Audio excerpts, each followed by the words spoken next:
సత్యం ధర్మం న్యూస్ కి స్వాగతం. 10వ రోజుకు చేరుకున్న అంగన్వాడీ సమ్మె. ఈ రోజు కార్యక్రమంలో భాగంగా వంట వార్పు చేస్తున్న అంగన్వాడీ కార్యకర్తలు అపరిష్కృత డిమాండ్లను సత్వరమే పరిష్కరించాలని గత 10 రోజులుగా సమ్మె బాట పట్టిన అంగన్వాడీ కార్యకర్తలు ఈ రోజు శ్రీకాకుళం జిల్లా పలాసలో వంట వార్పు కార్యక్రమం నిర్వహించి నిరసన తెలిపారు.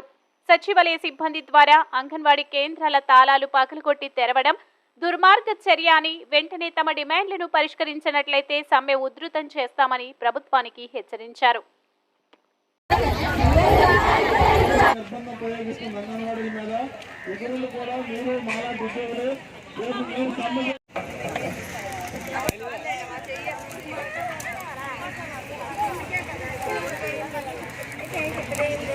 అవన్నీ కిందనే ఉన్నాయి, అన్ని మడత పెట్టేస్తారు, మడత పెట్టేసి కింద పడేసి వెళ్ళిపోతున్నారు. మీకు ఇచ్చిన కరపత్రం అంతా కూడా